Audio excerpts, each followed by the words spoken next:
Assalamualaikum warahmatullahi wabarakatuh. Nama saya Muhammad Nurisan dari 11 MIPA 4 akan melakukan praktikum pengujian kandungan karbohidrat atau amilum dan lemak pada bahan makanan.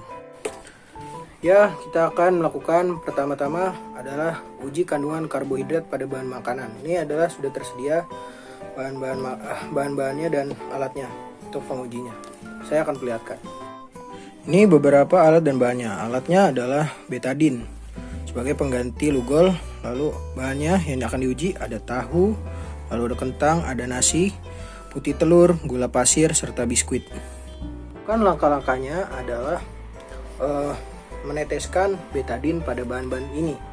Mari kita tuangkan betadine pada bahan-bahan ini. Pertama pada tahu, yang kedua pada kentang, yang ketiga pada nasi,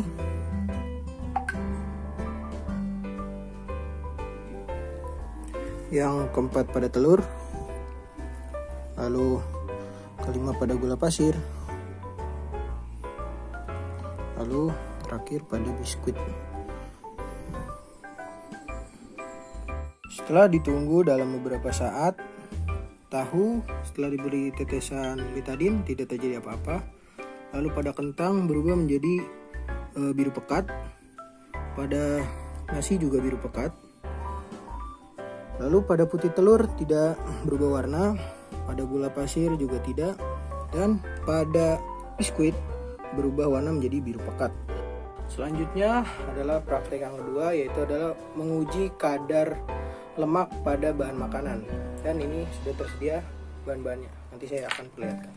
Bahan-bahannya ada, yang pertama adalah unsur pembanding, yaitu ada minyak, lalu ada kemiri, ada kacang tanah, ada sawi, lalu ada kentang, ada jeruk nipis, namun saya pakai lemon sebagai pengganti, lalu ada sunkara atau santan. Masuk ke prakteknya. Terus hancurkan beberapa bahan-bahan ini ataupun kita tempelkan pada HVS.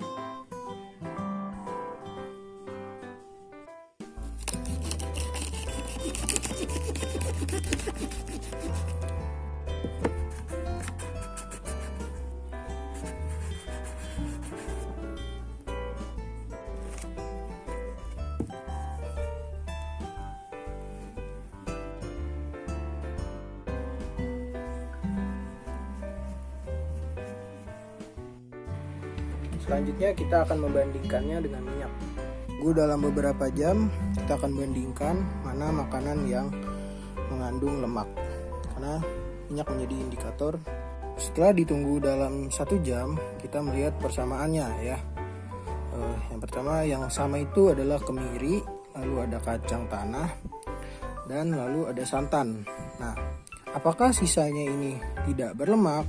Setelah saya melakukan riset di Google, ternyata mengandung, namun dalam jumlah yang sangat sedikit. Seperti kentang hanya 0,1 gram dan sawi mengandung 0,3 gram.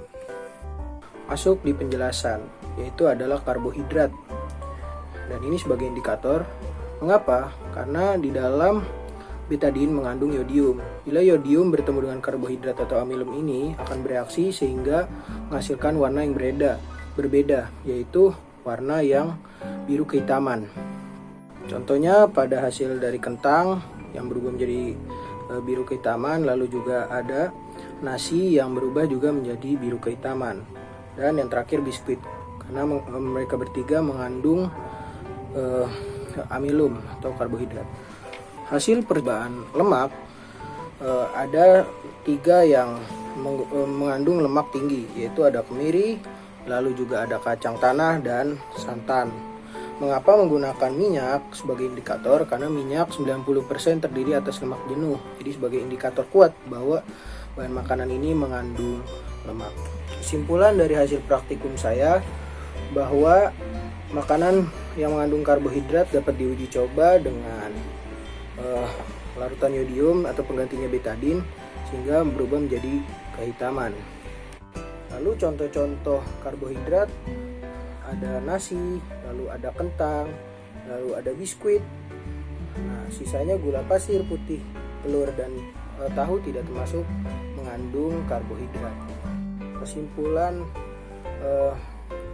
bahan lemak itu ada, kita dapat menggunakan minyak sebagai indikatornya, dan hasil pengujiannya kemiri, lalu kacang tanah, dan kara adalah mengandung lemak. Nah, sisanya sawi, kentang, dan jeruk nipis itu bukan tidak mengandung, namun mengandung dalam jumlah yang sedikit, sekitar 0,3 ataupun hanya 0,1 gram saja. Sekian dari saya, Muhammad Turisan, hasil praktikumnya. Semoga memberikan manfaat bagi penonton. Lalu mohon maaf apabila ada salah kata ataupun kekurangannya karena kurangnya ilmu dari saya. Terima kasih atas bimbingannya kepada Bapak Asep Mulyana sehingga saya dapat membuat video ini. Wassalamualaikum warahmatullahi wabarakatuh.